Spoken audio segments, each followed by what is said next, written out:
others that can help you make the right and best decisions. And I think in those moments, if you do all you can to try to learn from whatever the feedback is in the moment and create a specific plan, my personal point of view is I think you'll come out stronger on the other side. Did you find support and mentors along the way? And if you did you reach out to them, or did they reach out to you? Yeah, I absolutely have found support and mentors along the way, and usually because I have proactively tried to reach out to them.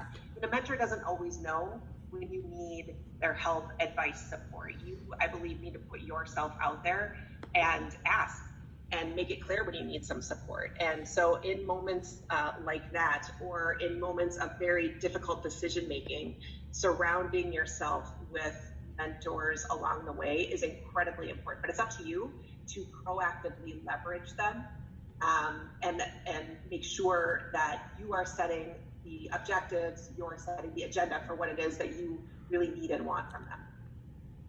Well, they must be very proud of you at this point, because you have, in the last 14 months, dealt with more different issues than I can think of any CEO coming into a new job in such a short period of time. So we had international situations, we had tariffs, and now recently we had COVID. Could you talk about COVID? I mean, Best Buy kept 80% of its sales during the first 6 weeks of the quarter, despite not having customers in the stores. How did you pivot? How did you do it? If I were to overly simplify, I would say it's a team of amazing leaders and employees who are willing to do anything to serve our customers. That's the simplest answer. Of course, the complexities are much bigger than that.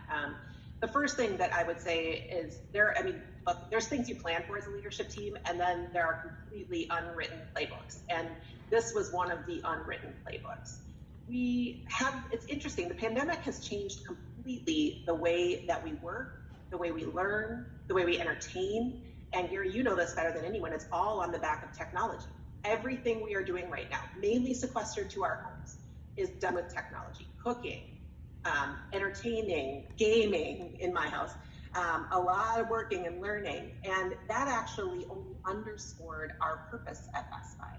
Our purpose is to enrich lives through technology. And that's not a tagline, that is the purpose. We believe that people's lives can genuinely be improved and enhanced through technology. And interestingly, in this case, the pandemic held that up. That actually helped in our pivot, because what we believed was we are crucial for our customers. We are essential for our customers.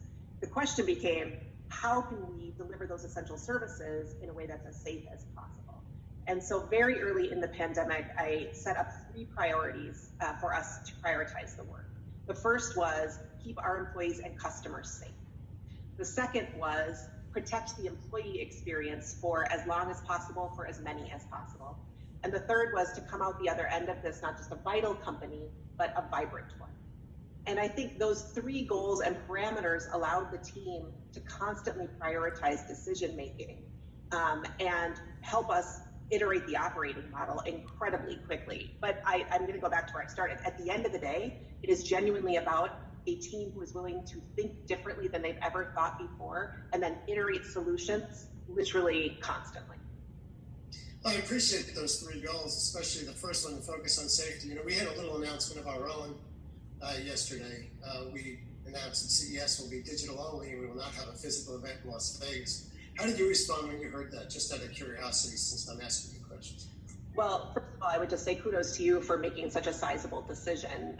Like any of these, you have to lead from whatever the place is that you think is most important. And it was clear in the decision that you also prioritized safety above all else. And so for me, I'll be honest, it felt intuitively like absolutely the right decision. And it also felt like you and the team can continue to help us connect, continue to add value, continue to highlight the importance of technology, but do it in a completely different way on a completely different platform. So I just would say, thank you for leading from the front and for trying to think really differently about how we do the work in an environment where safety just has to be prioritized.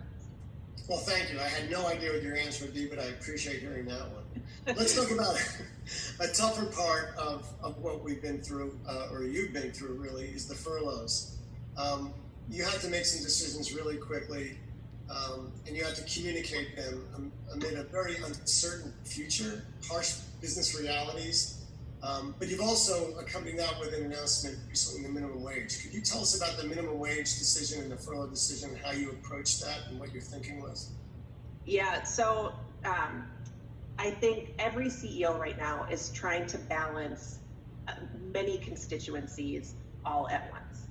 And I think it's incredibly important to balance those constituencies and then talk about how you're balancing them with clarity and humanity. And we have tried very hard as we've made these decisions to think through what is the best way, back to that second point, how can we do the best we can to protect the employee experience while also balancing coming out the other side of a hybrid.